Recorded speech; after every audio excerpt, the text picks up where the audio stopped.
Week mga igsoon, no, para gyud ni sa atong Ginoo. No, dili ni para sa ato ang mga laglaag, mga tradisyon nga atong ginabuhat. No, uban bagay mga igsoon, mag-inom-inom pa tungod kay Holy Week, no, Semana Santa. Apan mga igsoon, wala sila masayod kung unsa gitumong sa Holy Week nga gitawag. So Holy Week mga igsoon, nasayod ta nga alang yun isa sa mga balaan. So kung kinsa man tong gusto nga mabalaan, so musunod gyud ta sa atong Ginoo.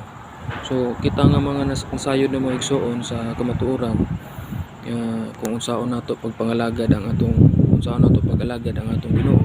Sayod ta nga ang atong Dios Espiritu muna nga atong Dios mga igsoon, ato gyung simbahon sa espiritu o sa kamatuoran. So atong ipakita karon mga igsoon sa atong Ginoo nga isip karong adlaw Holy Week. Ipakita nato sa atong Ginoo mga igsoon kung unsa pud nato siya ka mahal. Kay ang gibuhat sa atong Ginoo mga igsoon ipahinumduman na sa atoa karong semana Holy Week kung unsa kadako ang gugma sa atong Ginoo. Masayod ta nga ang gugma sa atong Ginoo walay makatungkad tungod kay taas pa ni siya sa kalangitan mga igsoon. Matod pa sa awit, no, taas pa sa kalangitan lalom pa sa kadagatan mga igsoon. Hallelujah. Lapad pa sa tibuok kalibutan tungod kay ang gugma sa atong Ginoo mga igsoon dili sama sa gugma sa tawo nga ang gugma sa tawo no mo kupasra. Apan mga igsoon, ang gugma sa atong Dios, sa atong Ginoo walay paglubad. Mao na nga karong semana dili lang nato i-focus ang tanan sa pagluto-luto, paglaglaag o pagtapok-tapok sa mga kaliwat, no, kay pwede man nato na himuon, no, sa bisag unsang panahona, sa unsang adlaw kuno igsoon nga karong adlaw, no, wala man nato ginaingon nga bawal ta magluto, bawal ta maglaglaag. Pan ang spirit sa Holy Week mga igsoon, mao gyud ang tumong ato gyung hinumduman kung unsa kamaayo ang atong Ginoo. Pinaagi sa pagpasalamat sa tanan niyang gibuhat, labi na pagpasaylo sa atong mga sala kaniadto hangtod karon nga iyang gibahiran pinaagi sa pagpalansang niya sa cross. Dili nato mga igsoon nga ato lang baliwalaon ang iyang gibuhat dito sa pagpalansang niya sa cross. Kay grabe kaayo mga igsoon kung ato lang ginpamalandungan nga dili gid mabuhat sa usa lamang ka tawo. Ang Dios lamang makahimo ni atong iyang gibuhat nga pagpasaylo sa atong mga sala. Dili lang isa ka tawo ang iyang gipasaylo mga igsoon, kun dili kitang tanan iyang gipasaylo sa mga sala nga atong naman kaniadto kang Adan og Eva. So grabe mga igsoon kay gidakop gid siya, ato lang ginpamalandungan ang iyang gibuhat, no, sa iyang gugma alang sa mga tawo. So gidakop siya kaniadto mga igsoon ang atong Ginoo. Grabe kayo pag-anto sa atong Ginoo, gitamparos, gikulata, gibunog gid siya mga igsoon, o gikoronahan pa gid siya og tunok o gilansang, wa pa gyud na kontento, gituslok pa gyud ang iyang kilid. No, grabe kayo pag antos sa atong Ginoo alang sa atong mga sala. Unya paabot sa Holy Week mga igsoon, no, ang uban nagtagay-tagay ra, ang uban mga igsoon ila lang gituman ang tradisyon nga magluto og mga kakanin, pero mao lagi usahay malimtan gyud ang kaayo sa atong Ginoo. Dili na mo pasalamat sa Ginoo bisag karong adlaw, karong semana mga igsoon, maadto na bisag asa ng mga laag, mga ligo nya, dili na kabalo mapasalamat sa atong Ginoo. Ang atong kinabuhi mga igsoon iya ni sa atong Ginoo. Kung kuhaon na sa atong Ginoo, wala imposible gid sa Ginoo. Matod pa niya sa Lucas 1:37, walay butang nga dili niya mahimo.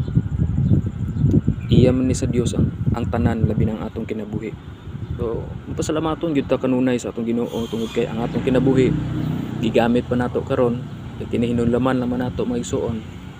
Kinahanglan nga atong kinabuhi dinhi sa kalibutan dili nato sayangon. Tungod kay ang tanan mga igsoon, hallelujah,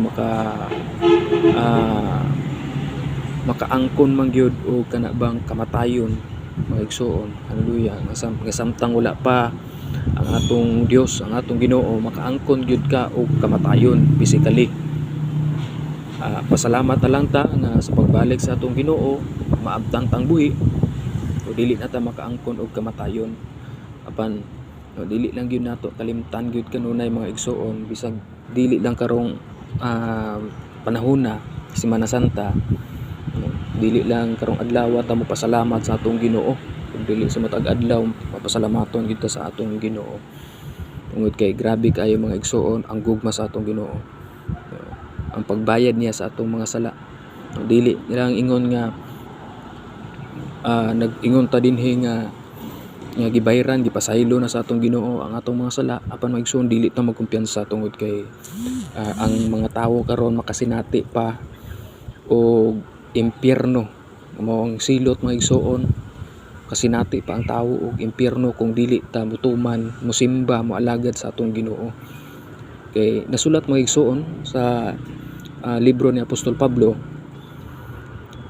diha sa Hebreo 10:26 nga kung ikaw nasayod na sa kamatuoran, unya imo kining gibuhat, wala nay halad nga pagabuhaton.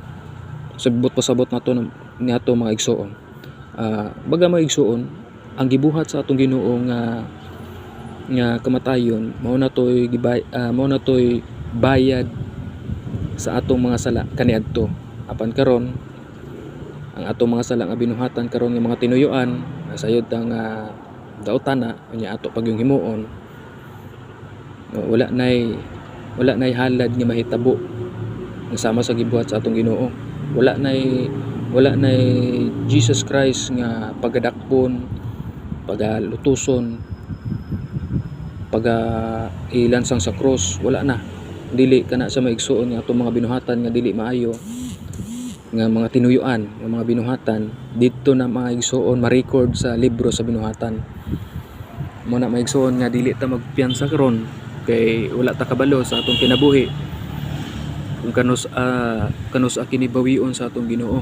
Tungod kay ang kamatayon mga igsuon wala gyud si bisan kinsa nga nasayod kung hangtod kanus atang tuiga mamatay.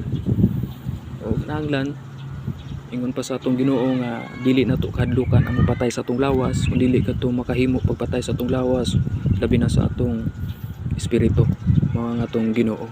Abot pasabot mga igsuon nga bisan pa man og mamatay ta nining kalibutan, dili nato kahadlukan tungod kay kung ikaw nangalagad sa atong Ginoo tinud-anay, ang ayang saad mga igsuon dili gyud mapakyas ang atong Ginoo, dili gyud na siya mapakyas iyang saad nga kita iyang gantihan gyud og kinabuhing walay katapusan. Kasi bisan kinsa nga motuo mosalig kaniya mga igsuon, dili gyud mga laglag kung dili makaangkon gyud og kinabuhing walay katapusan. John 3:16. So kinahanglan mga lagad gyud tinud-anay mga igsuon, no, ato yung ihatag 100% ang ato ang kasing-kasing, atong kalag 100%, labi na ang atong nauna 100% mga igsuon sa atong Ginoo. Ug ang atong Ginoo mahigugmaon gyud sa tanan.